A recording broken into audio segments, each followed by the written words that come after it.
One career अकॅडमीच्या YouTube चॅनलमध्ये आपलं सहर्ष स्वागत करत आहे। आज आपण मी तुम्हाला सांगितल्याप्रमाणे लाईव्ह व्हिडिओला आज आपण गोळ्याचा व्हिडिओ टाकणार आहे। या गोळ्याचा व्हिडिओचा नक्की तुम्हाला फायदा होईल। चला तर मग बघूया गोळ्याचा व्हिडिओ। मित्रांनो, हे जे आपलं गोळ्याचं सर्कल असतं ते 1 मीटर पेक्षा जास्तच 1 मीटर 4, 1 मीटर 3, 1 मीटर 5 च्या दरम्यान हे असतं गोळ्याचं सर्कल। बरोबर जो पुढला जो आपला कर्व आहे त्याच्या पातळीला त्याबरोबर 45 डिग्री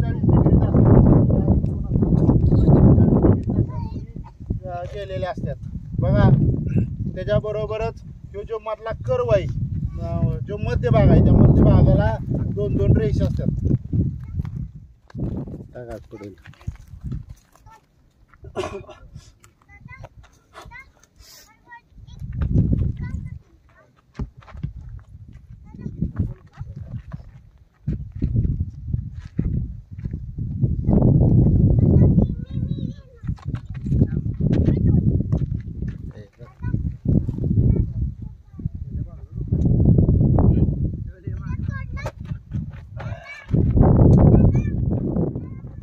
मित्रांनो, आता मी तुम्हाला गोळा टाकून दाखवलं तेच स्क्रीनचा पण दाखवलाय आणि आपण सरळ थ्रो पण आणि पोरं कसा गोळा टाकतात ते पण दाखवले।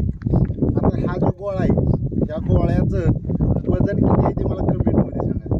पोलीस भरतीचा जो गोळा आहे ते वजन किती आहे ते मला कमेंटमध्ये सांगा। बघा, गोळा पाडण्यासाठी आपल्याला काय वर्कआउट करायची गरज आहे, म्हणजे आपल्याला गोळा हलका लागला पाहिजे तरच आपण टाकू शकतो। अशा पद्धतीनं दोन्ही हातात गोळा आपल्याला झेलायचा आहे। त्याच्यानंतर दुसरा वर्कआउट आहे की अशा पद्धतीनं गोल आपल्या शरीराच्या गोळा फिरवायचा आहे, परत दुसऱ्या बाजूनं फिरवायचं आहे।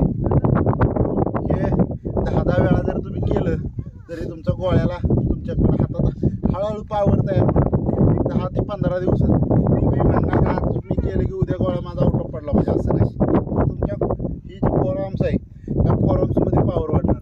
तसंच दुसरा गोळा हे करायचं आपल्या पायाच्या मधनं गोळा फिरवायचं, ते एक आपल्याला केलं पाहिजे। त्याच्यानंतर असा वरती आपण फेकला पाहिजे गोळा, ह्या हातातनं ह्या हातात असं गोळ्याचा व्यायाम आहे। यानं काही जास्त गोळ्यावर इफेक्ट होतो असं काही नाही, फक्त गोळा टाकताना आपल्या मानेच्या मागनं कानाच्या मागं गेला नाही पाहिजे, गोळा इथूनच वर गेला पाहिजे।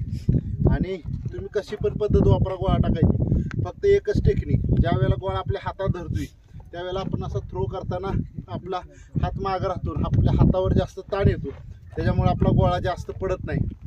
तर गोळा टाकताना कानाच्या मागं न जाता कानाच्या मागनं समोरनंच असा थ्रो झाला तरच गोळा चांगला पडतो।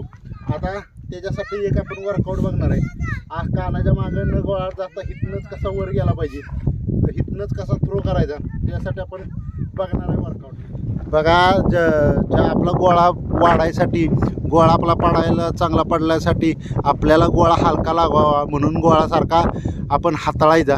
बघा, वर खालती आपल्या शरीराच्या गोल रिव्हर्स असा गोळा फिरवायचा, जेणेकरून आपल्या फोरआर्म्समध्ये पावर आली पाहिजे। त्याच्याबरोबरच आपल्या पायातनं इकडून तिकडून झिकझॅक पद्धतीनं गोळा हे करायचा। आणि त्याच्याबरोबरच अजून दुसरा वर्कआउट आहे ते दाखवतो। मित्रांनो, अशा पद्धतीचं उंच झाड बघायचं आणि झाड बघितल्यानंतर खालून असा गोळा वर फेकायचा, एक ठराविक अंतर ठेवायचं आणि त्या अंतरावर खालून वर गोळ टाकायचं। या गोळ टाकण्यामुळं आपला गोळा जे आपण म्हणतोय मानेपासून आपल्याबरोबर थ्रो झाला पाहिजे, तो थ्रो अशा पद्धतीनं करायचं, जेणेकरून जे आपण आता आमच्या सोन्याची ताकद तिथपर्यंत आहे त्याच्या आपल्या जी ताकद आहे त्याच्यापेक्षा जास्त वर न टाकायचं, म्हणजे आपलं जो आपला साधारण गोळा जातोय त्याच्यापेक्षा वर गेला पाहिजे, जास्त हाईट लागली पाहिजे, अशा पद्धतीनं बघायचं अंतर। आणि एक दुसरं असतं की आपला जो हा गोळ्याची हाईट वाढावी, गोळा हाईटनं पडावा, त्याच्यासाठी आपलं जे ग्राउंड आहे त्या ग्राउंडमध्ये साधारणपणे 1 फुटा उंचीचं हे टाकायचं, म्हणजे आपण काय म्हणायचं नेट जसा व्हॉलीबॉलचं असतं तशा पद्धतीनं हे करायचं, बांधायचं मध्ये आणि त्याच्यावरनं थ्रो करतानाच गोळा पडला पाहिजे.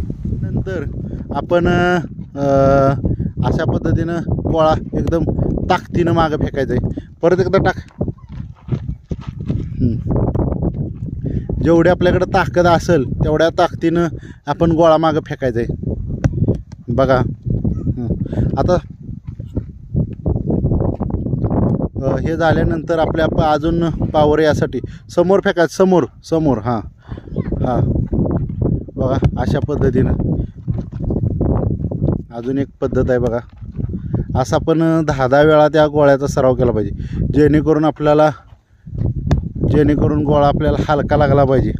असा पहिल्यांदा वर्कआउट करून बघा. अजून बरंच काय आहे गोळ्याबद्दलचं. आपला व्हिडिओ जास्त मोठा होईल त्याच्यामुळे आपण छोटाच व्हिडिओ टाकतोय. अशा पद्धतीनं तुम्ही करून बघा. जर तुमच्या गोळ्यात फरक पडला तर अजून तुम्हाला काय टेक्निक आहेत गोळ्याची ती मी नेक्स्ट व्हिडिओमध्ये सांगेन. चला तर मग थांबूया. जय हिंद, जय